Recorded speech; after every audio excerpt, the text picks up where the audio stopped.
Hi everyone. I was on the cusp of beginning a stream where I was going to review multiple drafts anonymously from the world of FPL Twitter or Twitter X, formerly known as FPL Twitter. But I actually decided, you know what? I'm going to look at my own FPL team. Before I point the finger at others, I really need to point the finger at myself. And I did say after the second version of my penultimate draft, I'll leave it till Friday, but I'm not happy with the draft at all, to be perfectly frank with you. And I know that I can do better. And I asked myself two questions that if I don't make any changes to my team on Friday, would I be content with my penultimate draft? And is it sustainable beyond game week one? And after a long, hard think, I've decided, you know what? It's just not going to be worth it. It's just too risky. So, as a quick reminder of where I landed on with this draft, and again, there were a lot of hypotheticals that came into play as well. So, Forster is a placeholder for Turner, provided that he moves to Nottingham Forest in time. And obviously, that transfer hasn't materialised as of yet. Got double Arsenal defence, Walker and Estupinan making up the back line, Saka, Fernandes, Rashford, Mitoma, Kane, and Haaland making the power six attack, and then a very makeshift defence of Areola, Baldock, Nakamba, and Mubama. I know I can do better, and I kind of went all in with Kane because I made the case that Kane seems to be a more viable pick than Mohamed Salah for those opening games due to a generous fixture run, Kane being very underrated with respect to how he did last season, how he's doing in pre-season as well. This myth that Kane doesn't score goals in August, put that aside. He's actually a really good pick. But the reality of the situation is that I can't justify having Kane in, not because he's a bad pick, but because it's really causing a massive imbalance to my team. So, yes, I know that the word penultimate means the, the actual draft before the final one, but this is the third version that I'm going to be working on. And I have no regrets because I'd rather show you the best version that I can create of this penultimate draft rather than something that is very makeshift. I take a lot of responsibility with my drafts, and if I'm content with them, I share them.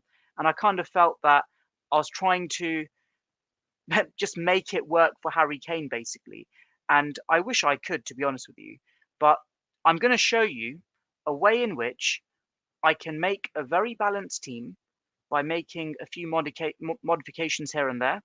And spoiler alert, I've actually already put it through the expected stats um, tool as well. So I'm very happy with that as well. I didn't like do it for the sake of the expected stats. It was more for balance. And one thing I do say time and time again is that you need a balanced squad. The Elite 1000 managers have a balanced squad. They don't have a Ferrari attack and a like banger of a defense. They actually have balanced teams, and that is my template. That is my reference point. And just to reiterate, no, I'm not copying any drafts I've seen of from social media. This is my own thinking. Having looked at it, I just kept on looking at my team. I've got Forster as a placeholder for Turner on the proviso that that transfer happens, but that transfer hasn't happened yet. And even if Turner goes to Nottingham Forest, he may be like kicked off with Henderson. So this is not the Iverson Ward situation where a 4.0 goalkeeper is guaranteed, unfortunately. So I'm back to the drawing board, and without further ado, let's get straight into it. But before I do, if you can like, share, and subscribe, that would be greatly appreciated. I'm near 1,000 subscribers on YouTube. It'll be fantastic if I can hit that milestone before game week one, and I can only do that with your support. So yeah, if you're already subscribing, give this a like. If you haven't subscribed, please subscribe and like, and let me know in the comments below what you think as well. So let's get straight into it. I'll go straight to my transfer page and I'll tell you what those changes are that I'm going to implement. And like I've said, I'm a perfectionist when it comes to my drafts.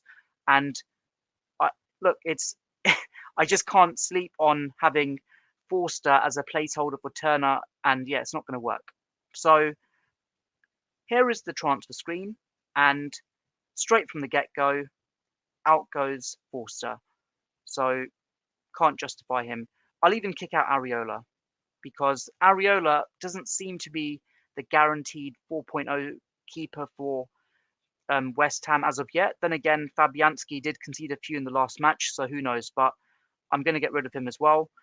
I'll retain Baldock as the 4.0 cheap defender purely because Bayer and Kabore are going to blank in two. So I would rather have someone who isn't blanking there. Walker goes out because I can upgrade him. Estupinan will remain in the team. Gabriel actually goes, and so does Saliba. And then coming onto the attack, I'm going to get rid of Nakamba because I'm going for a power 5 midfield. Saka retains his place. So does Mitoma, Fernandes, and Rashford. Mubama is the third striker because I think just based on what we've seen in pre-season, what the managers have said, there's a possibility that you'll make a 1-point cameo here and there for West Ham. He might even start games. He seems to have done reasonably well in the pre-season games. So I'll keep him as well. But clearly, the person that has to make way in this instance is Harry Kane, because I need balance in my team.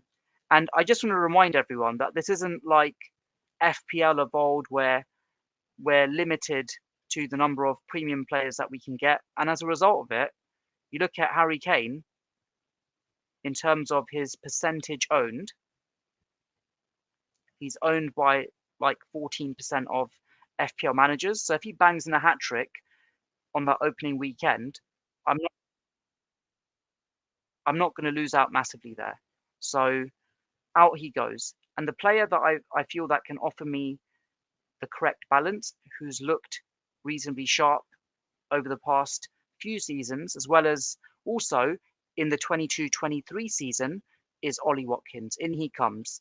I feel that he makes perfect sense in that price range, and it's allowed me to unlock funds. So I've got 32 million in the bank, and I've got 2, 4, 6 places to fill in. So again, I've lost Kane, but then I thought to myself, I want a Spurs attacker. And really, the only other attacker I could get, who I'd consider, well, there's two, Son or Maddison. And with Son, even at his price range, to be fair, it's not that bad. But I just feel Maddison offers exceptional value in this Spurs team. And at 7.5 million, you really can't go wrong with him. We know what we're going to get with James Maddison. That even when he played for that relegation bound, well, they were relegated in the end, Leicester team, he got 19 goal involvements.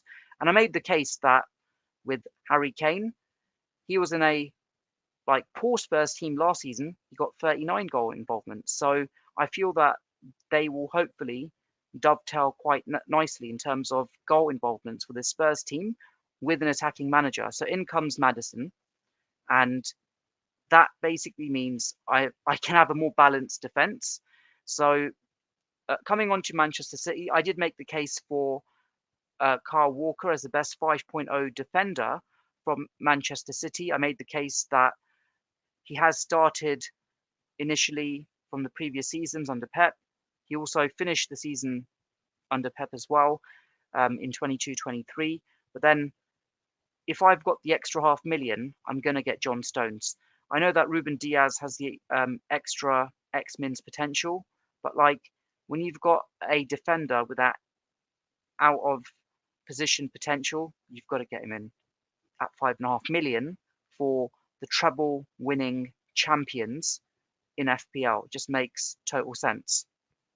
So I've obviously got rid of my Arsenal defender there, but that isn't to say that I'm not going to have Arsenal cover in defence. So I will go to Arsenal. I will explain the logic why I haven't got Gabriel. It's purely because I want a Manchester United defender as well, due to the news that broke not that long ago that Wolves have sacked their manager. And there is a case whereby I could potentially rotate defenders as well if I needed to, but I'm not going to in this instance. So I'm going to go to Arsenal, and I want Ramsdale as my goalkeeper. 5.0 million. And if it was a choice between Onana and him, you know, you've got Forest, Palace, Fulham.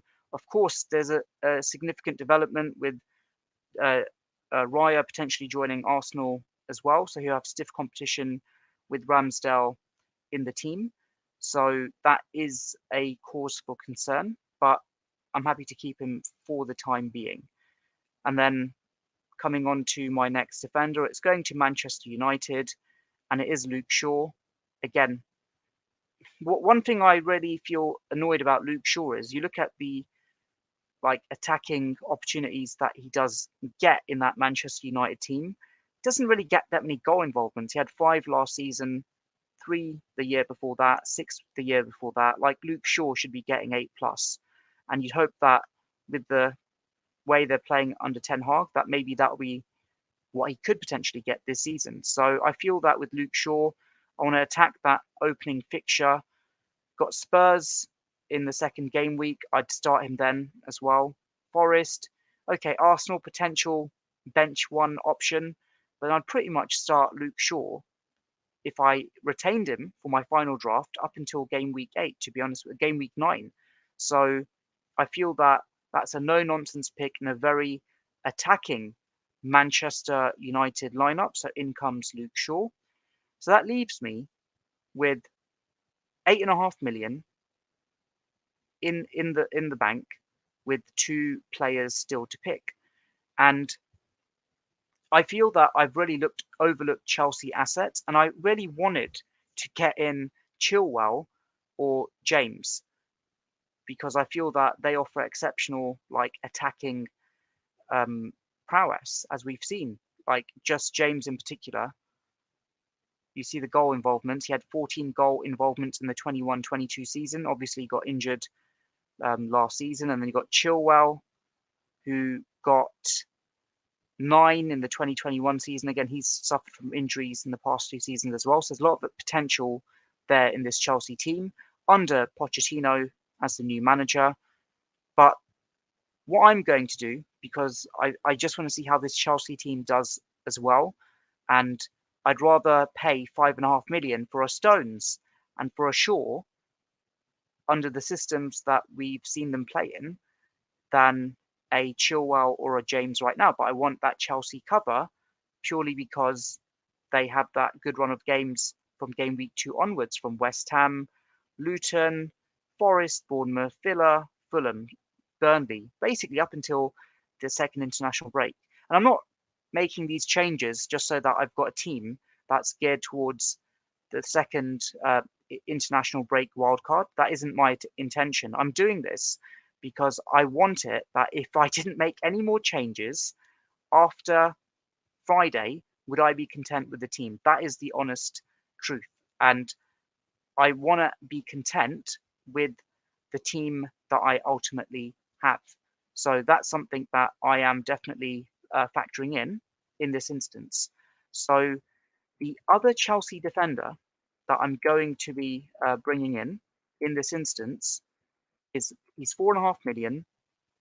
Fofana got injured, and I'm hoping that it actually is Colwill who will be getting some minutes in the centre back position for Chelsea. So in he comes. He'll be my sub 1 for game week 1 in this third version penultimate draft.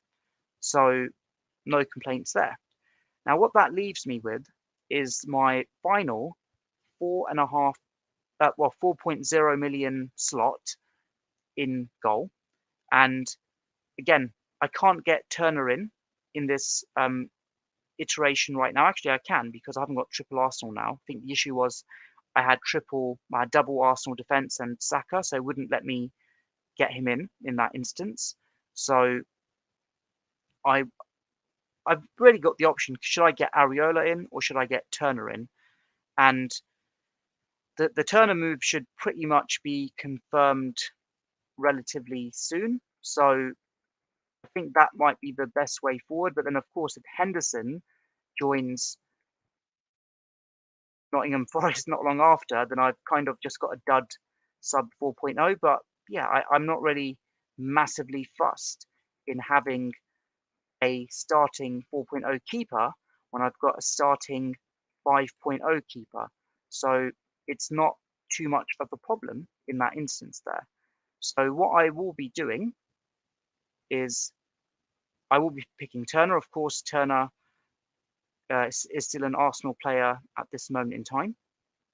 But I'm not affected by having triple Arsenal in this instance, a very unorthodox triple Arsenal. But like I've said, my reasons are that he's due to move to Forest, might temporarily get starts for Forest initially, but yeah, he may not be that long-term option. But then I've got the peace of mind now that I'm not relying on Turner to start, because my the second version of my penultimate draft was really based on him getting starts, and yeah, it wasn't the case. So I feel that I can sleep like more easy with this draft. So I'll confirm the changes now. And again, apologies to anyone who has seen the first version, has seen the second version, and they're like, oh, he's done the third version again before Friday. And the answer is yes, I have, because I want to have that peace of mind that I'm content with the team. So let me go to my famous super zoom. So in we come with this third draft squad, and I'll show you what the expected stats are as well. So making up the back line, we've got Ramsdale in goal. Apologies, I have to make a quick change because Colwill isn't starting. Maddison is starting. I'll have him as my sub 2, not my sub 1. Save the changes. I'll zoom out slightly as well. And here we go. So I have mentioned on my previous streams that I feel that 3-5-2 is the optimal formation. And if I can't get 3-5-2, then really it's an iteration of 4-4-2 or 4-5-1. But if you want a balanced squad for the opening game weeks of the 22-23 season, and you want to leverage a power 5 midfield and have a power 7 attack, you have to go 3-5-2. It's as simple as that. And I always have this saying that play the game the way it should be played and not necessarily the way you want to play it. And to answer that statement, we've got some super cheap midfielders who should have double-digit price tags, and we can get them in. There's no excuse not to get them in. And because of the new refereeing guidelines, many of the defenders are at risk of conceding goals as well. So that's something I've factored in with this penultimate draft. So Ramsdale in goal. Just hope that he doesn't have some shocking games in the initial games and then Raya kicks him out. Estupinan, no nonsense pick. Is he even near like 60% owned? He must be one of the highest owned defenders, 51.8%. Yeah, Stones, I feel that the out of position potential there can't go wrong. And then you got Luke Shaw. I think this 3-man defense is something that I literally had eyed up from the get-go when the game went live. But obviously I couldn't make it happen because I was considering the other combinations as well. For those that have joined, if you're able to like, share and subscribe, that will be greatly appreciated. I'm going to reveal the rest of the penultimate draft, and I'll even show you the expected stats data, which thankfully in my instance shows it as my best draft to date. So I've made it more balanced and it's actually worked in my favor, and I can sleep easy knowing that if I didn't touch my team on Friday, that this team is viable for game week 1 and beyond. There's no ifs and buts and theoretical like craziness. So that defense, yeah, let me know in the description, in the comments below, if you aren't happy with it. I think that's not only is it like it's not template. I feel that that's more than template. That's like fairly robust there, and I'm just relying on a 3-man defense. Onto the power 7 attack. Again, you can have a tinker yourself. Make your power 7 attack. Is it as balanced as this front 7? That's the question you need to ask yourself.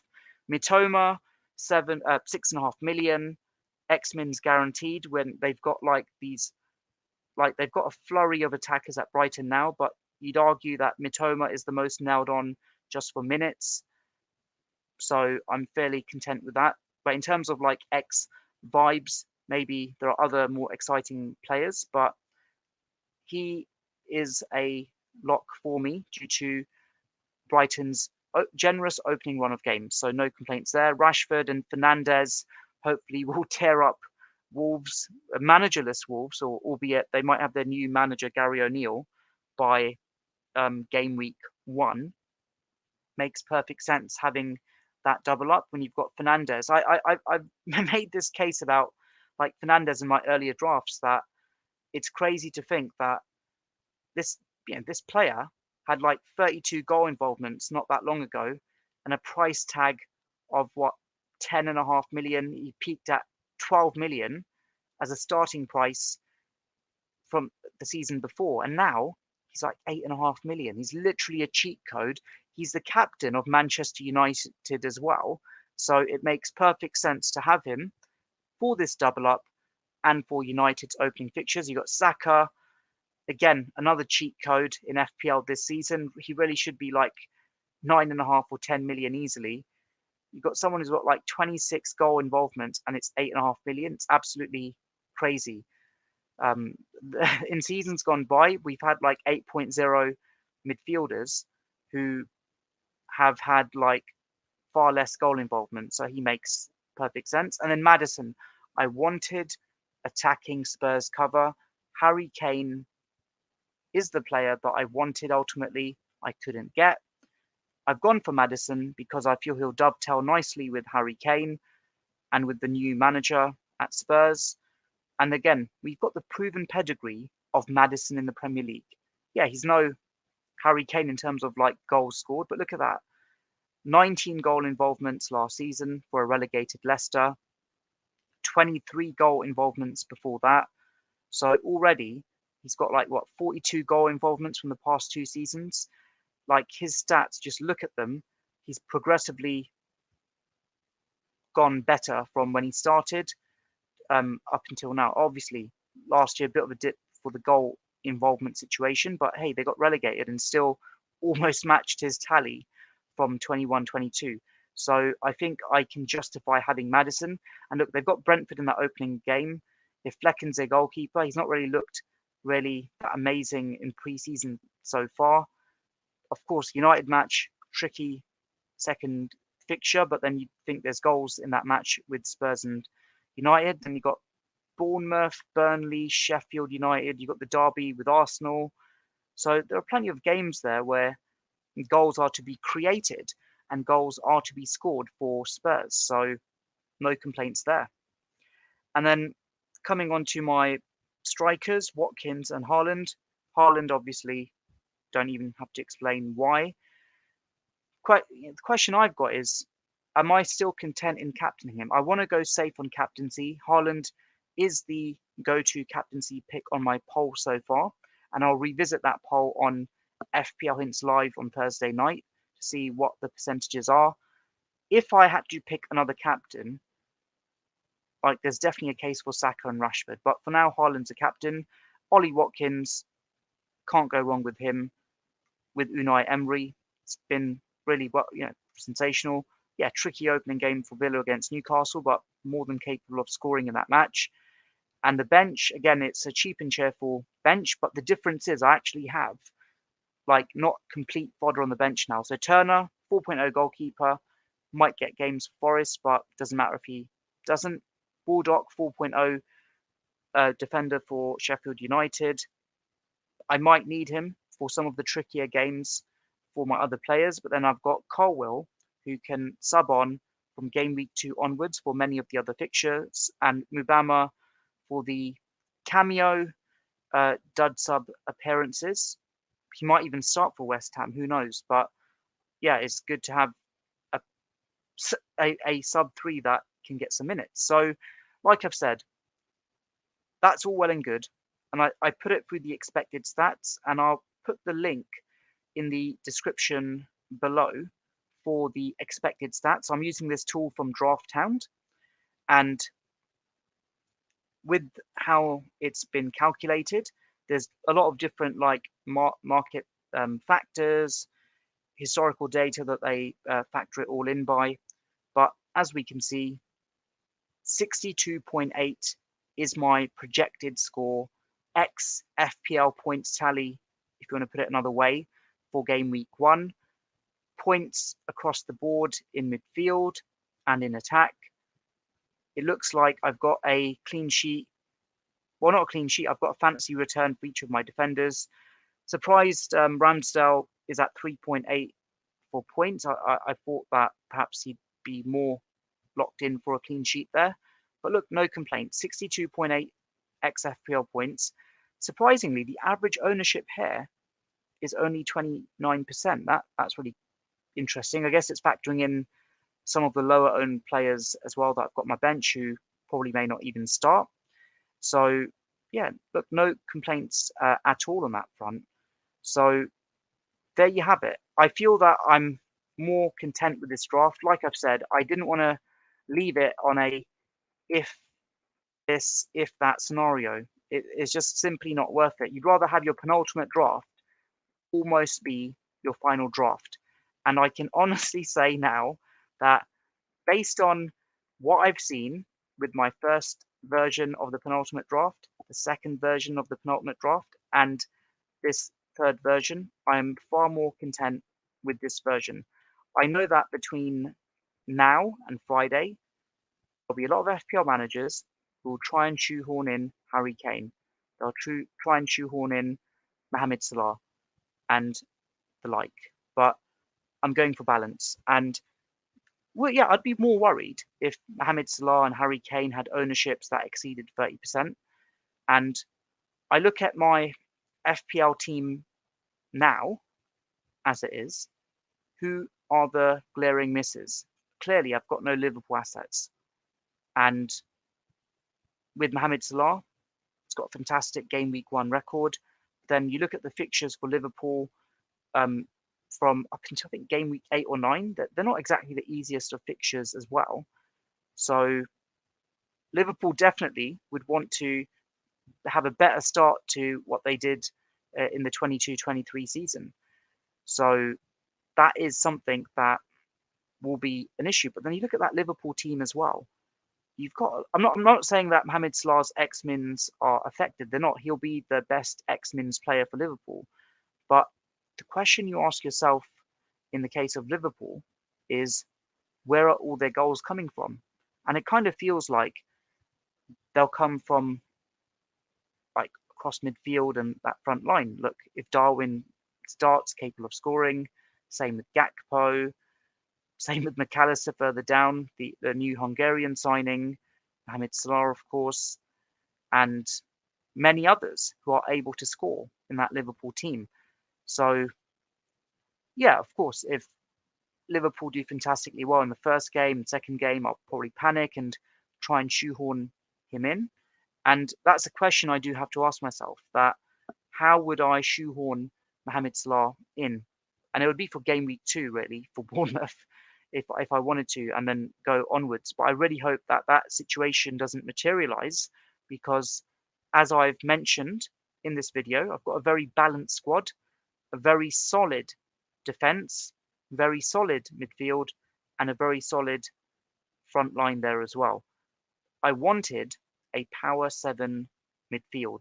I wanted a balanced team. And I wanted something that I could not worry about beyond game week 1. And I wanted like playing defenders, or playing subs as well. So in the case of my sub 1 and sub 2, I hope that's the case as well. And yeah, that's where we're at. So to conclude, this is my best FPL draft to date, officially speaking, when looking at the expected FPL points there, as we can see from Draft Hound. The link is in the description below, so you can have a play to see if you can get better than 62.8 points. And yeah, I could still chop and change on Friday itself, but if I didn't make any changes on Friday, if there's not like any late news that, oh, Stones isn't playing or some other player isn't playing, then I'd be fairly content. There is one player I feel that's being massively overlooked and is a premium price player, and it's actually De Bruyne. That a lot of people are trying to shoehorn in Salah, a lot of people are trying to shoehorn in Harry Kane. If you're going to shoehorn a player in, why don't you save yourself that 2 million and get in De Bruyne, really? And in my case, if I really wanted to do that, I'd really have to sell Fernandes and then find 2 million in my defense. So I'd probably have like a 4.5 defender and a 4.5, two 4.5 defenders just to unlock that extra 2 million. And then Fernandes would be De Bruyne. But with De Bruyne, I know he featured in the Community Shield, questions about his fitness. But when you have a fit and firing De Bruyne, you know that he is the best ex-Mins midfielder for Manchester City. But the issue is we don't know how fit he is, basically. And the question I ask myself is, what is the best way forward from the Manchester City side of things? If I really wanted to, I could get like double City defense, but is it really worth it when they're conceding goals late on in the Community Shield against Arsenal with the new refereeing guidelines as well? So that was one thing that I feel that because of the new guidelines, I don't want to double up on defense with anyone right now. And I wanted like attacking defenders. Show me a team that has a Stupinan, Stones, and Shaw. I've not seen any on FPL Twitter. And you've got the Arsenal goalkeeper as well. And you've got the Power 7 defense. So for those that have just joined, if you're able to like, share, and subscribe, that would be greatly appreciated. Just a reminder that I basically had a massive change of heart on my penultimate draft. Of course, penultimate doesn't mean there are 3 versions of a penultimate draft, but I decided that I had to choose a team that I was content with if I didn't change it on Friday, a team where there were not ifs and buts. I don't want to call it a set and forget team, but it pretty much is a set and forget team, barring any extraordinary news that appears between now and Friday. So is it a boring team? I don't think it is, actually. And it's not even that template. So I mean, just to remind you, on Draft Hound, the average ownership is what, 29%. So there aren't a lot of people. It does look template when you've got like the likes of the Stupinan, Stones, Haaland, Saka, Rashford, Fernandes. So in that case, but my other players that I've got in the team, they massively bring down the percentage.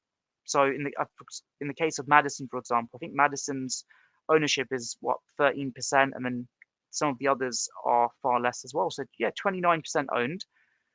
It's surprisingly not template, even though I've got template players. And I've mentioned this like time and time again as well, that to unlock like combinations, you can have a template, you can have template players, and what you perceive to be the template team, actually, when you look at the combined ownership, I've done like a video on this as well on effective ownership and unlocking differential combinations within the template as well.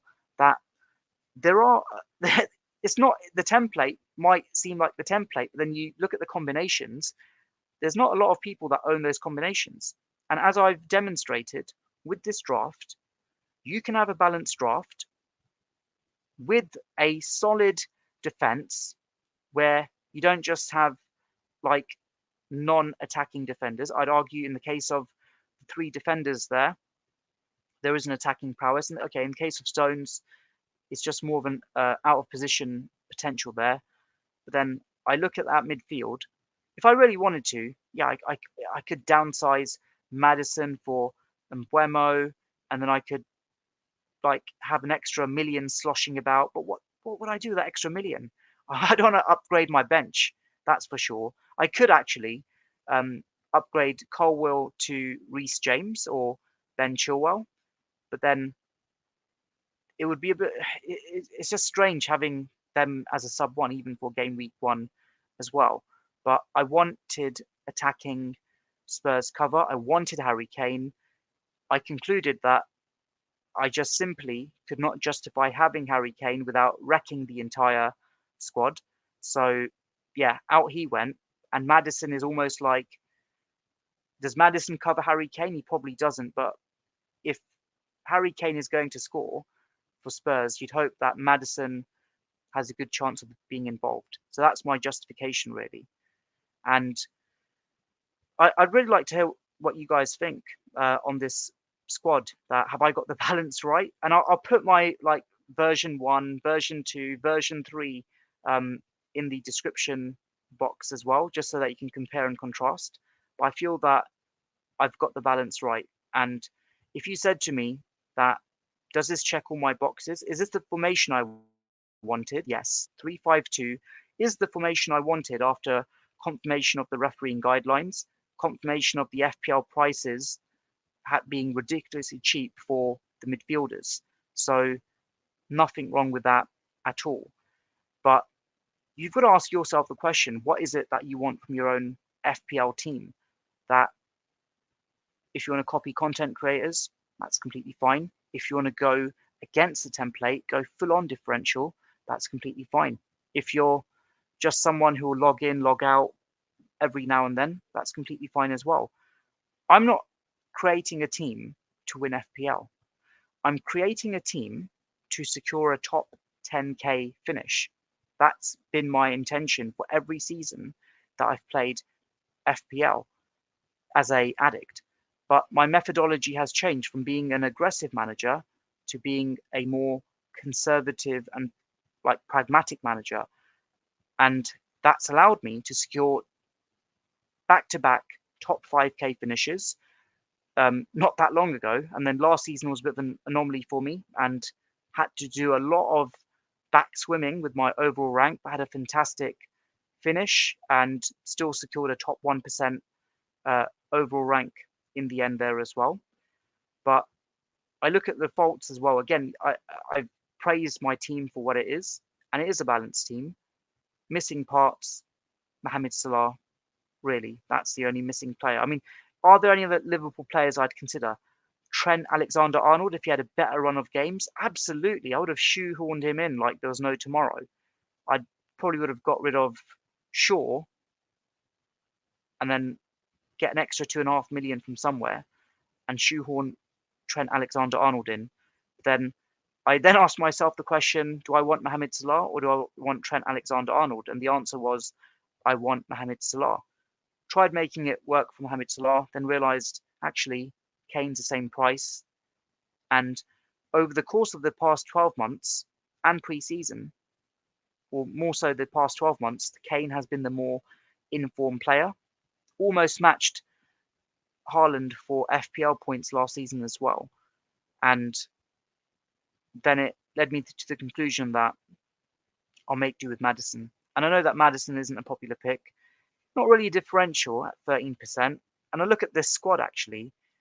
I haven't got that many starting 11 players who are differentials. And like Ollie Watkins, because of the Jesus injury, now 23%.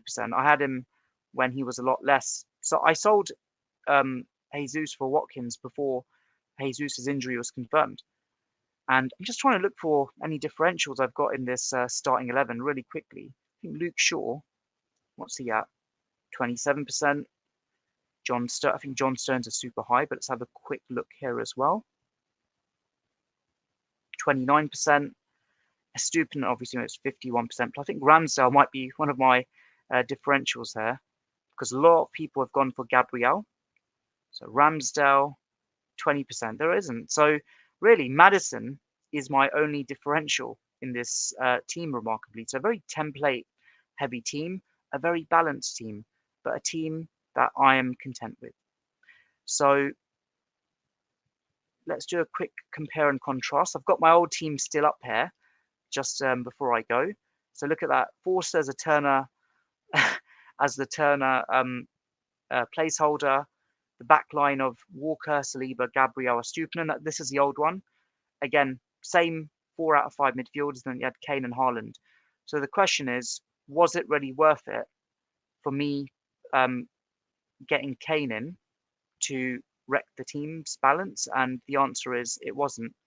So I don't have any ifs and buts in this scenario. Of course, if Kane hits the ground running and then there's issue with James Maddison's minutes over the course of the initial game weeks, I'd shoehorn Kane in on a wild card. Mohamed Salah hits the ground running, wild card. The reality is you can't have Haaland, Kane, and Salah. Can you have 2 out of 3 of them? You can, but it's going to muck up your team's balance. And as I said at the start of this video, the elite managers, forget the content creators, the elite managers have balanced teams. The elite managers have depth to some degree on their bench as well. I don't want too much depth on the bench purely because I had that last season, lost so many points on the bench.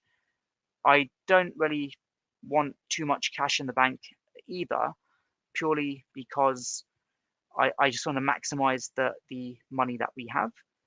But look, I'm content with this squad, and there we have it. This is my penultimate squad, my final penultimate squad. And once again, if you can like, share, and subscribe, that would be greatly appreciated. Take care and all the best, everyone. Thank you. Bye.